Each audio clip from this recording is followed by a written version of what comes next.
حضرت علی ان کا بڑا مقام و مرتبہ ہے، اور خام بعض روافض نے یہ سمجھ لیا کہ انہی کا شاید جناب علی پہ حق ہے، اور اہل سنت ان کی سیرت کو بیان نہیں کرتے۔ الحمدللہ آپ کے سامنے متواتر 1 سال تک سیدنا علی کی سیرت کو رکھا، ہم سے زیادہ بہتر جناب علی کی سیرت کو کون بیان کر سکتا ہے؟ اور یہی عقیدہ، یہی منہج، یہی طریقہ درست ہے کہ جناب علی کے ساتھ بغض نہیں ہونا چاہیے، ان کے فضائل بیان کرنے چاہیے۔ لیکن اگر تم اہل سنت سے یہ چاہتے ہو کہ جناب علی کو انبیاء سے بھی افضل کہہ دیں، یا نبیوں کے بعد افضل ترین مخلوقات میں سے جو ہیں جناب ابو بکر سے بھی افضل کہہ دیں، تو یہ کام اہل سنت سے نہیں ہوگا۔ اگر فضائل سننے ہیں، مناقب سننے ہیں تو سنیے۔ اور کمال کا ایک واقعہ ذہن میں آ گیا، جناب علی اور حضرت ابو بکر اور عمر کی انہوں نے آپس میں معاذ اللہ لڑائیاں بنائی ہوئی۔ حضرت ابو بکر ایک مجلس میں بیٹھے ہیں، مجلس رسول اللہ صلی اللہ علیہ وسلم کے ارد گرد مجلسیں ہوا کرتی تھی صحابہ کی، گنجائش بندوں کی نہیں تھی ہوتی، لوگ چاہتے تھے نبی کے قریب ہو کے بیٹھے۔ اتنے میں حضرت علی داخل ہوئے، بات آئی ہے تو یہ بھی سن لیجیے۔ اتنے میں حضرت علی داخل ہوئے، حضرت علی نے دیکھا بیٹھنے کی تو کوئی جگہ خالی نہیں ہے۔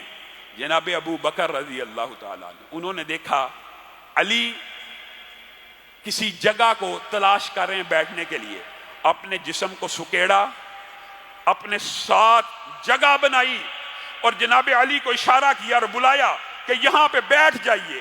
نبی کریم صلی اللہ علیہ وسلم حضرت ابو بکر کا یہ عمل دیکھ رہے ہیں، ان کے منہ سے کیا الفاظ نکلتے ہیں، ایک تو خوش بھی ہوئے، ایک تو مسکرائے بھی، اور ساتھ میں کہا علم والوں کی فضیلت کو علم والے ہی پہچانتے ہیں، علم والوں کی فضیلت کو علم والے ہی پہچانتے ہیں۔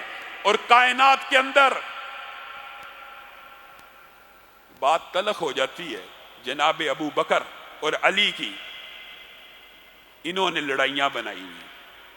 یہ ابو بکر کا طرز عمل ہے، اور سیدہ عائشہ کا طرز عمل کیا ہے؟ میں اپنی بات کو جان بوجھ کے جو تلخ ہوتی ہے کئی مرتبہ کہتے کہتے رک جاتا ہوں۔ جناب عائشہ کا، سیدہ عائشہ کا جو طرز عمل اہل بیت سے ہے وہ کیا ہے؟ حسن حسین آئے، 1 دینار دیا ایک دونوں کو، اور اپنی چادر کو کاٹ کر ایک چادر حسن کو دی، ایک چادر حسین کو دی۔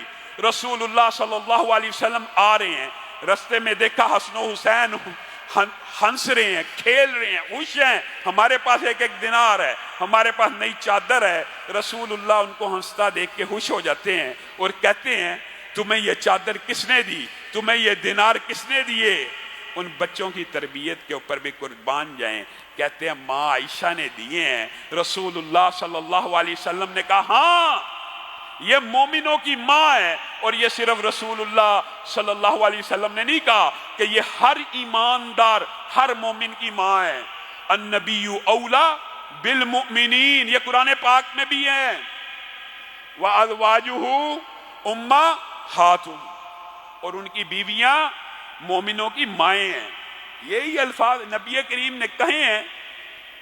کہہ دیں گے جی حدیث اہل سنت نے بنائی ہے، جو قرآن پاک کی آیت ہے وہ کس نے بنائی ہے جی؟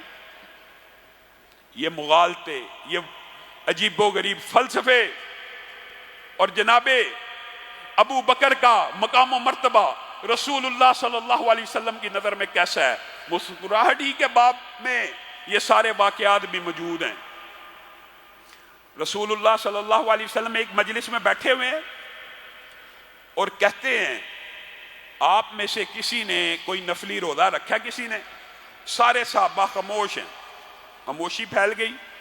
حضرت ابو بکر نے دیکھا کہ کسی نے بھی اس بات کا اعلان نہیں کیا تو ہاتھ کھڑا کر دیا اور کہنے لگے کہ جناب محمد صلی اللہ علیہ وسلم میں آج روزے سے تھا۔ اچھا، دوسرا سوال کیا تم میں سے کسی نے کسی مریض کی عیادت کی ہے؟ سارے خاموش رہے۔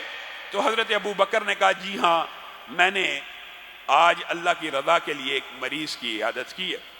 نبی کریم صلی اللہ علیہ وسلم نے تیسرا سوال کیا کیا تم میں سے کسی نے صدقہ دیا آج؟ سب خاموش رہے. حضرت ابو بکر نے کہا جی ہاں اے رسول اللہ صلی اللہ علیہ وسلم، اے اللہ کے رسول، میں ابو بکر نے آج صدقہ بھی کیا ہے. نبی کریم صلی اللہ علیہ وسلم ہنسنا شروع ہو گئے، مسکرانا شروع ہو گئے اور کہنے لگے اللہ کی قسم ایک ہی دن میں یہ 3 کام کوئی بندہ مومن ہی کر سکتا ہے. بتلانا مقصود تھا حضرت ابو بکر کا تقوی، ایمان. حضرت ابو بکر، رسول اللہ صلی اللہ علیہ وسلم نے یہ سوال کس لیے کیے؟ جبریل امین نے وادی النظر میں خبر دی ہوگی، اور حضرت ابو بکر اس مجلس میں واحد ہیں جنہوں نے تینوں عمل کیے.